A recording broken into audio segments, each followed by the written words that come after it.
Next up is Patrick Wind from the Ads Accelerator. He's a Forbes 30 Under 30 marketer and has worked with international brands, Europe's highest valued startups, and agencies to implement his winning method, the full funnel strategy. This is a fully loaded session on Facebook ads in 2021, so he's gonna guide you through resolving blocked ad accounts, the iOS 14 updates, increasing CPMs, the conversions API, and much more. Patrick, the stage is yours.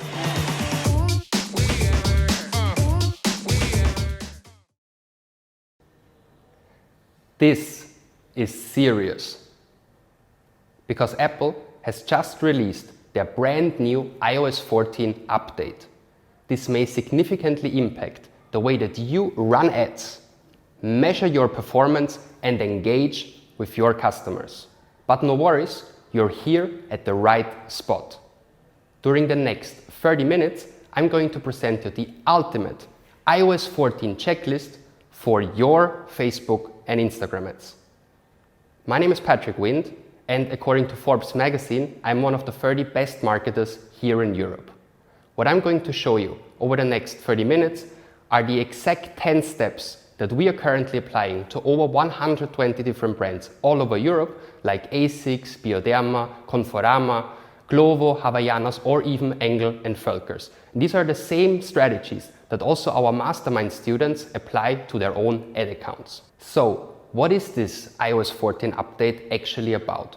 Well, it means that from now on, every user of Facebook and Instagram will have to accept the tracking. They're gonna see a pop-up like this one asking the user to actively allow tracking. And the first default answer is no, I do not allow the app to track. And guess what's gonna happen? Many people are gonna opt out. They're not gonna say yes. And that brings us three main issues. First, obviously, conversion tracking. If you cannot track if they have bought on our website, it's really complicated to properly attribute that in our ads manager. Second, the algorithm optimization. For us as advanced advertisers, we like to work with broad audiences, like zero target audiences or even 10% lookalike audiences. But these kind of broad audiences need a lot of data points to properly optimize. But if you cannot track them, this is not gonna work anymore from now on. And obviously, the third point, website retargeting. Someone who adds to the shopping cart and then does not purchase, obviously, we want to re-impact this person for the next 30 days, 90 days, or even up to 180 days. But that's not gonna be possible anymore. So this is a serious issue. And it does not only affect Facebook and Instagram ads, but it actually affects our entire digital marketing industry, like Google ads, YouTube ads, Snapchat ads, Pinterest, LinkedIn, TikTok, and even Twitter. Okay? So it's very important for us to get prepared for that. And what we are going to cover now, over the next minutes, are the 10 steps for your Facebook and Instagram ads with iOS 14. So why don't we just go ahead and start with step number 1. Step number 1 is that you have to get prepared for the new attribution window. We are used to measure during 28 days after someone has clicked on our ad, but that's not available anymore. From now on, the maximum time window is 7 days post-click. Okay? And how does this affect us? Well, the first thing that you might have already realized is that the total results in your actual ad account do not show up anymore at the bottom, right? For example, here you see you have over 800 different campaigns. We see the amount spent, but what's the sum of the website purchases and the initiated checkouts, right? It doesn't show up. Why does it not show up? Well, because there are mixed values in the attribution settings. Okay, so the first thing that you want to do is you want to go inside your dashboard and you want to add the column attribution setting. It's like the second column that you see here on the screen. Okay, and if you properly take a look at all of these lines here, you see that some of them have 7-day click, 1-day view, and then the lower ones, some of them have 28 days click and 1-day view. So that's the old window. So what we want to do now is we want to make all of them similar. They have to be the same, okay? And only if they're the same, the totals are gonna show up. How can we do that? Well, basically there are 3 ways. First, you see the lower ones, they are deactivated because they are old campaigns. So what you want to do is, for example, just select all of them that you want, reactivate them, have them active for a couple of seconds, then deactivate them, refresh the screen, like F5, and then they're going to be automatically updated. That's the first thing. The second thing, if you take a look at the third line, even in attribution settings, it says multiple attribution settings. What does that mean? Well, this campaign has several ad sets, okay? And some of these ad sets have the 7-day attribution window and some of them the 28 days. So we have to enter inside this campaign, choose the ad set that still has the old one and edit it there at the bottom of the ad set edit, okay? There you want to update that. And then the third option that you have, you can of course also only select your active campaigns or select the ones that are already with the right 7-day click attribution window. And as you can see here, if you select only campaigns that have the same attribution setting, then at the bottom it says, well, it says the same number, like 7 days click and 1 day view. And the cool thing is now the totals show up. So we see that from the amount that we have spent, we've generated so many purchases and so many website checkouts initiated. Step number 2 is that we already have to get prepared for the next hit, which is that Facebook Analytics is gonna be gone from the 30th of June on. Therefore, if we want to properly measure our campaign performance, we need to apply better cross-channel tracking. And I definitely recommend you to make use of Google Analytics. But for us, in order to interpret our results of Google Analytics, we need to send dynamic UTM parameters from Facebook to Google. The way that we do this is we define, for example, on ad level, okay? You can choose campaign source, campaign medium, and even campaign name. For campaign source, I would recommend you just put in Facebook, for example. And campaign medium, I personally like to differentiate between prospecting and retargeting campaigns. So I put in there like pro or red, or prospecting or retargeting. And then on campaign name, I choose dynamic UTMs. For example, the campaign name or even the placement, okay?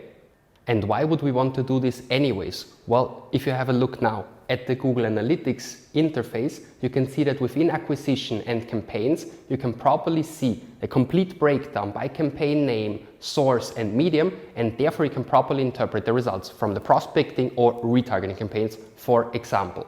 Step number 3, use 2021 ad creatives, and that's gonna be an amazing part now. I really love that, and I'm going to share with you some of my best performing ads. Hey guys, Patrick Wind here, and today I wanted to invite you to our brand new masterclass about the 5 steps that brought me in the Forbes 30 Under 30 list, and that will definitely also boost your own business as a digital marketing freelancer, consultant or agency. I really love this ad and it actually performs really well. Why do you think it performs that well? Well, somehow I grabbed the attention of the user, but then I also use this so-called native Instagram style. So when we use this Instagram story ad, before we upload it to Business Manager, right, we upload it to my personal Instagram profile, and there we edit it directly inside the story. So we use the typical fonts, we use the typical colors, we use even some text overlays, and therefore we make it look very natural. The second hack that I want to share with you is the 20% image text hack. Let me take off this hat now. And the 20% image text hack basically means that in the past, the maximum amount of text that we were allowed to use in our videos or images was 20%, but this rule is gone. Therefore, you could really make use of up to like 70, 80 or even 90% of the space of the image and fill it up with text. And what we do here, for example, and honestly, this is one of the best performing ads that we have right now, is we apply the AIDA copywriting principle directly inside this image ad on Instagram stories. So we say, masterclass for digital marketers, freelancers and agencies. So we shout out to them like, are you one of these categories? Then this matters to you. Learn in only 45 minutes, da-dum, da-dum, all of this, and then a clear call to action at the bottom. And this works really well. Do you sell products or services online, but the cost of your ads is too high and the volume of your sales is too low? Then sign up for our free masterclass to finally scale your sales and profits. See you inside. What was that? That's what we call a pattern interrupt. It gets your attention already in the first second of the ad. And I strongly recommend you to always include these pattern interrupts in your video ads. Besides video ads, there are also image ads that tend to work really well right now. One of the ad types that performs amazingly in our own campaigns is the so-called handheld sign campaign. Okay? So you typically can combine an image of yourself holding a sign in front of you. And let me tell you now a little story of how this ad actually got created. So as you can probably imagine, I do not live right in front of the beach in Barcelona, so I had to pass through the entire city with this little sign in front of me. And of course, I brought the sign with me today. So holding this sign saying learn Facebook and Instagram ads and walking through the city of Barcelona got me more attention than anything else I've ever done before. And I did not even walk like this through the street, right? I held it like this, I held it on my motorbike, and from 100 people that walked towards me, what do you think? How many of them stared at this sign and tried to properly read what it says? At least 90 of them. In human psychology, there's a phenomenon that's called need for completion. Our human brain always wants to understand and decodify what it says. They want to have this information. And something that works so well, that gets so much attention in real life, this has to work well in the online environment. And therefore, I use this kind of image ads with this handheld sign ad type in different Facebook ads, in Instagram ads, always on the feed, most importantly, because you want to combine that with a long form copy. Here I once again apply the AIDA copywriting principle: attention, interest, desire, and action. But now let's put this amazing sign away and continue with our point number 4, which is the organic content strategy. Something that so many people neglect nowadays. And it's so important. Your organic and your paid strategy should never be two silos, right? They should rather connect with each other. They should be in a synergy, okay? And what I recommend you when you have an organic content strategy is that you focus a lot on the thumbnails, especially if you later on use these organic posts, like the ones we see here, for example, and you promote them, you boost them, for example, with an engagement campaign, and then you put them into a conversion campaign. And the one ad type that performs the best for me with this existing engagement strategy is content nuggets, okay? And in content nuggets, what we typically do is we recycle our YouTube content, like here, for example, telling exactly the importance of thumbnails, right? What we do here is we use a horizontal video that we have used for YouTube, for example. We chunk it into different parts, and then we put on top a second headline, and at the bottom, at the lower thirds, we use the subtitles. Plus, we also make use of the progress bar. Coming back to a more technical topic now, as step number 5, we strongly recommend you to activate Conversions API. This will help you to activate server-side tracking. Sounds complicated maybe to you, but it actually is not. It helps you to track not throughout the browser, for example, Safari or Google Chrome, but it rather goes one step deeper into the actual client server. In order to activate that, it's super easy, okay? You simply inside your business manager have to go to Events Manager, Data Sources, and then Pixel Settings. There you will find several partner integrations, like for example for WordPress, for Magento, or even for WooCommerce, okay? And what you can also do if you use one platform that is not inside this list, like I do for example with Kajabi, okay? Then you can use Zapier for these API integrations. And if you run an e-commerce store and you use Shopify, it is even easier for you. So what you want to do with Shopify is simply inside the sales channel Facebook, you want to go to data sharing settings and there change from standard to maximum, which will automatically activate Conversions API. Step number 6 is that you learn how to apply breakdowns to your actual ad account. The way that this is done nowadays is that you do not go to account overview or something, but what you rather want to do is you want to select the different campaigns that you want to analyze, or you can take all of them, or only the active ones, for example, and then at the lowest level, where you see the totals, right, you can apply breakdowns directly there at the summary of these results. For example, you could break down by gender. In this case, if you have a deeper look, you see that we spent more or less the same on men and on women, but we generated double the amount of purchases on men. So this is a very interesting insight for our campaign performance. And the next thing that I want to share with you is that from now on, there's a new placement by which you could also break down, and this is Instagram IGTV. So from now on, that's a placement that's going to be available for you as well. Step number 7, for you to get properly prepared for the new iOS 14 update is to really check in a lot of detail your resource center.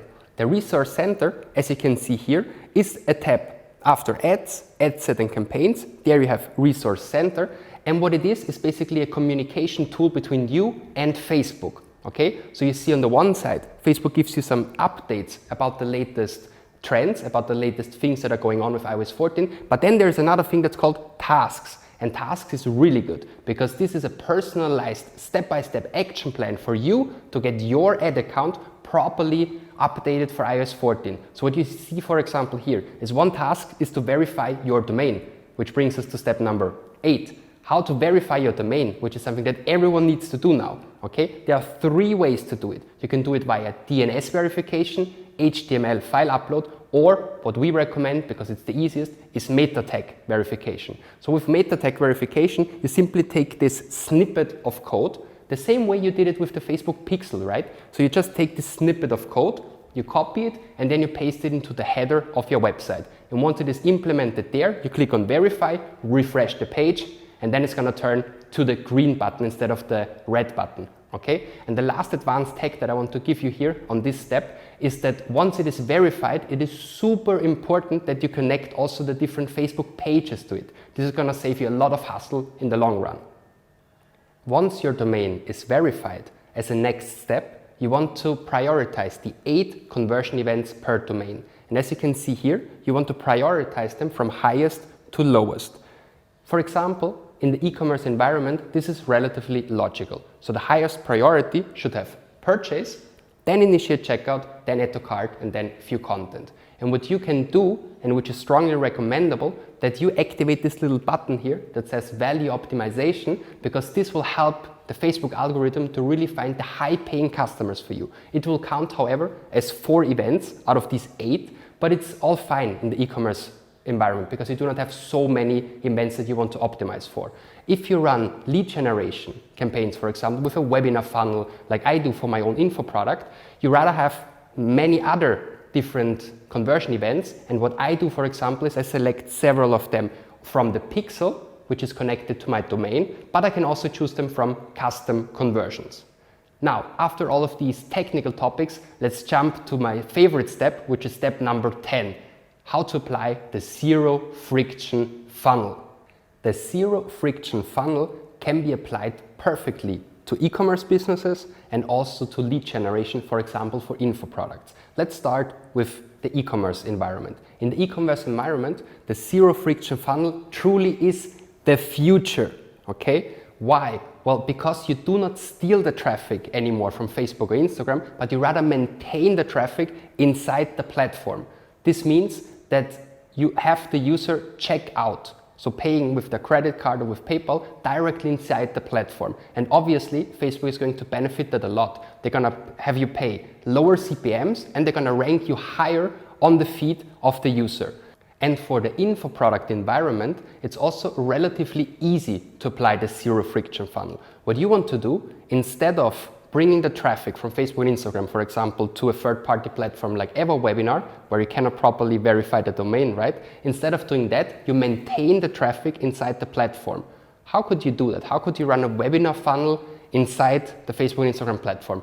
Relatively easy. You run the campaign type video views, okay? You show this video, like a shorter one, to a certain amount of people, and then you re-impact, for example, people who have watched 75% of the first video nugget with a second nugget, communicating some authority, maybe even some testimonials, and then people who have watched that for at least 75%, you show a third video. And the people who have watched at least the third video, you re-impact them now with a lead generation campaign. Okay, you know this little pop-up, this little form that opens up directly inside the platform, and then you get their lead, you get their phone number, you get their email address, and then you can put them into your CRM, your email automation, and all of these things. And this works really well because once again, Facebook is gonna offer you lower CPMs and they're gonna show your ad higher on the feed. And this zero friction funnel truly is the future. Applying these 10 steps to your own business is going to be a really powerful weapon. But please use it wisely. Focus on impact. And what I mean with impact is having a positive impact on society. There are these 16 global goals for sustainable development, and you can relate to some of them more and to some of them not so much. I, for example, relate strongly to no poverty, zero hunger, and also to justice. Therefore, for several years already, I collaborate with the organization Homeless Entrepreneurs, who helps people who have a background as an entrepreneur, but then the business didn't go that well, especially now with COVID, and they ended up on the street. And what you can do with Facebook and Instagram is you can also help these people and these former entrepreneurs to get back on track. And if you want to have more information, feel free to reach out to me and I can put you in contact with this amazing organization. So let's summarize the 10 steps of our iOS 14 checklist. Step number 1, prepare your own ad account for the new attribution window. Remember, only 7 days post-click instead of 28 days post-click anymore. Step number 2, get ready for cross-channel tracking with Google Analytics, and therefore, obviously, we want to apply tracking with dynamic UTM parameters. Step number 3, I've shown you a couple of the ads that really perform very well in my own business, and let's call them the advanced 2021 ad creatives that you should also apply to your own business. As a step number 4, I've also shown you that your organic social media and your paid performance marketing should not be two separate silos, but they should rather have a synergy between them. Therefore, I recommend you to apply an organic content strategy where you have really good thumbnails and, for example, work with content nuggets. And then, as a step 5, I've shown you how to activate Conversions API, or through a partner integration, Zapier, or even activating maximum tracking within Shopify. As a step 6, we've entered into more detail about campaign analysis with some breakdowns, right, at the totals level, at the bottom of your campaign level, for example. And I've also shown you the new placement, which is going to be available from now on, which is IGTV. As a step number 7, we've talked a lot about the Resource Center, which is your communication directly with Facebook with some personalized recommendation for your own ad account. Step number 8 is verifying your domain, which you can do easily with meta tag verification. And once it is verified, you want to prioritize the 8 conversion events. As a last step, we've been also talking about the future of all of that with the so-called zero friction funnel. And if you apply these 10 steps to your own business, 2021 is going to be your year.